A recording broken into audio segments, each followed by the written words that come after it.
El Evangelio según Juan. Es uno de los registros más tempranos de la vida de Jesús, y al final del libro aprendemos que fue escrito por uno de los seguidores más cercanos de Jesús, llamado el discípulo al que Jesús amaba.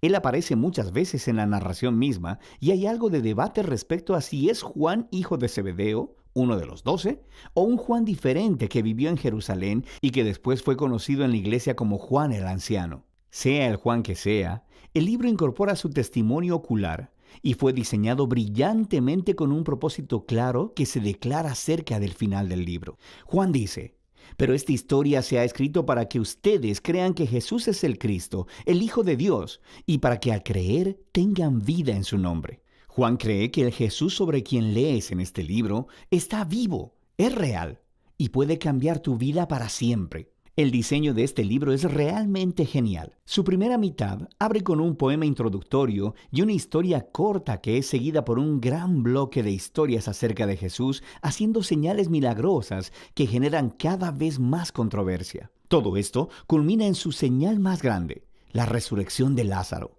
la cual provoca la controversia más grande, donde los líderes de Israel deciden matar a Jesús.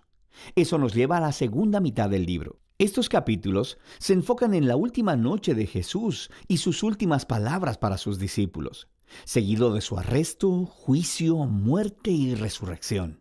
El libro concluye con un epílogo. En este video solo nos enfocaremos en la primera mitad. Así que el libro inicia con una introducción de 2 partes.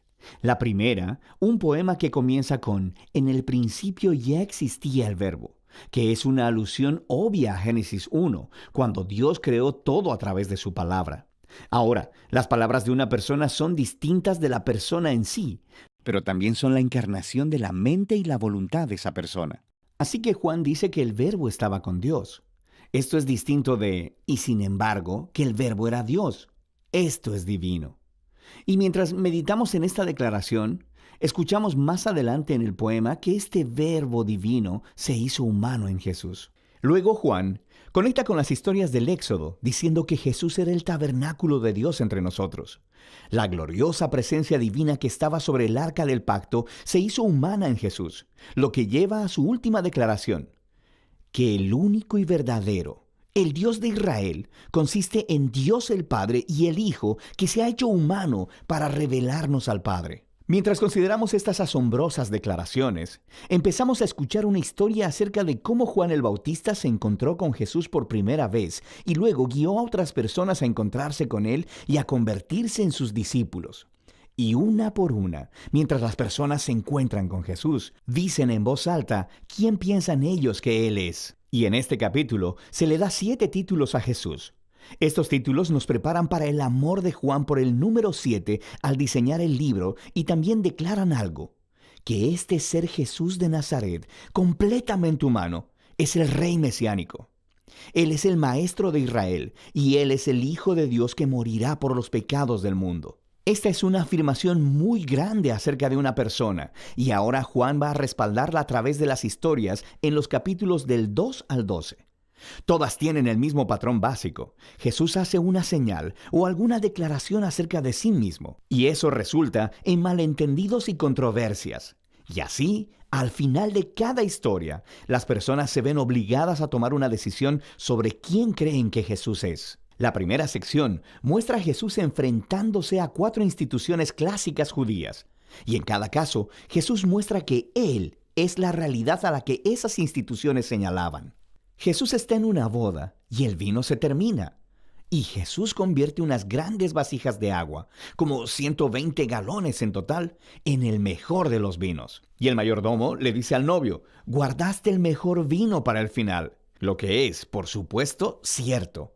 Pero Juan también le llama a esto la primera señal milagrosa de Jesús. En otras palabras, es un símbolo que revela algo acerca de Jesús. Justo como dijo Isaías, que el reino mesiánico sería como una gran fiesta con gran cantidad de buen vino. Esta primera señal milagrosa revela la generosidad del reino de Jesús. Después, Jesús se dirige al templo de Jerusalén, el lugar donde el cielo y la tierra se supone que deben unirse y donde Dios se encontraría con su pueblo. Y Jesús ejerce su autoridad sobre él, expulsando a todos los cambistas, deteniendo las ofrendas de sacrificio, y cuando los líderes del templo lo amenazan, él dice: destruyan este templo y en 3 días lo levantaré. Jesús está declarando que su muerte sacrificial venidera es el lugar donde el cielo y la tierra verdaderamente se unirán. Su cuerpo, que será asesinado, es la realidad hacia la que el edificio del templo apunta. Luego Jesús tiene esta conversación durante toda la noche con un rabí llamado Nicodemo, que piensa que Jesús es igual que él, otro rabí y maestro para Israel. Pero Jesús dice que Israel necesita mucho más que simplemente otro maestro con nueva información. Israel necesita un nuevo corazón y una nueva vida. O en sus propias palabras, nadie puede experimentar el reino de Dios sin haber nacido de nuevo. Jesús cree que los humanos están atrapados en una red de egoísmo y de pecado que lleva a la muerte. Pero Él también sabe que Dios ama a este mundo, así que Él está aquí para ofrecer al pueblo un nuevo nacimiento, una nueva oportunidad de vivir. Desde aquí, Jesús viaja al norte y termina en un pozo sagrado, conversando con una mujer samaritana. O sea que no es judía. Ellos empiezan a hablar acerca del agua del pozo, la cual Jesús cambia en una metáfora acerca de sí mismo. Él dice que Él está aquí para traer agua viva que puede transformarse en una fuente de vida eterna. Ahora, en Juan, este término se refiere a una nueva calidad de vida, una que está llena del amor eterno de Dios, y es una vida que puede empezar en el ahora y continuar hacia el futuro. Después de esto, Juan ha diseñado otra colección de historias que tuvieron lugar durante 4 de los días sagrados judíos, o fiestas. Y de nuevo, Jesús utiliza las imágenes relacionadas con las fiestas para hacer declaraciones acerca de sí mismo. Primero, Jesús sana a un hombre paralítico en el día de reposo, lo que desata una controversia con los líderes judíos sobre trabajar en el día de reposo. Y Jesús dice que es su Padre quien está trabajando en el día de reposo, así que Él también. Y ellos entienden lo que Jesús está diciendo.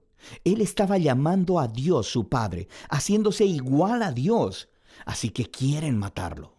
La siguiente historia tiene lugar durante la Pascua, la fiesta que volvía a contar la historia del Éxodo con la cena simbólica del Cordero, el pan y el vino. Y Jesús, milagrosamente, provee comida para una multitud de miles de personas, lo cual resulta en que la gente le pida más pan.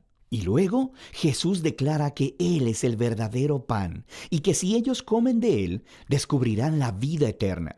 Y esto ofende a muchas personas que dejan de seguirlo. Después de esto, hay un bloque de historias ambientadas en Jerusalén durante la fiesta de los tabernáculos, la cual volvía a contar la historia del camino de Israel por el desierto mientras Dios los guiaba con la columna de nube y fuego y les daba agua en el desierto.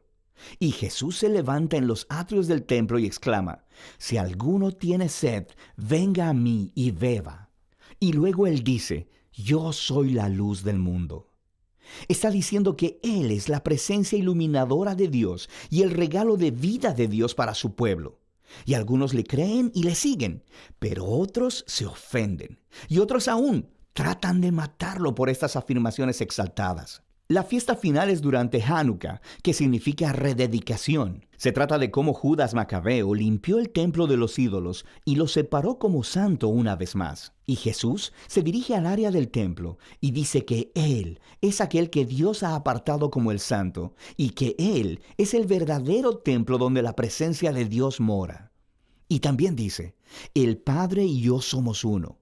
Esto enfurece tanto a los líderes de Israel que empiezan a trabajar en un plan para matar a Jesús. Así que Él se aparta de la ciudad. Todos estos conflictos culminan en una última señal milagrosa. Jesús se entera de que su querido amigo Lázaro está enfermo, pero su familia vive cerca de Jerusalén, que ahora es una trampa mortal para Jesús. Jesús pudo haberse quedado lejos y hubiera salvado su propia vida, pero Él ama a Lázaro. Por lo que una vez que se entera de que Lázaro murió, Él va a resucitarlo de los muertos y le llama a que salga de la tumba, sabiendo que esto le costará su propia vida. Y por supuesto, las noticias de esta maravillosa señal se esparcen rápidamente. Y justo como Jesús sabía que sucedería, los líderes de Jerusalén escuchan lo que pasó y empiezan a conspirar para asesinarlo. Así que él entra en Jerusalén como el rey de Israel, quien es rechazado por sus líderes. Entonces, la primera mitad de Juan termina con esta historia acerca de Jesús entregando su vida como un acto de amor por su amigo. Y esto, por supuesto, también es una señal que apunta hacia la cruz, la cual exploraremos con más detalle en el siguiente video. Pero por ahora, esta es la primera mitad del Evangelio de Juan.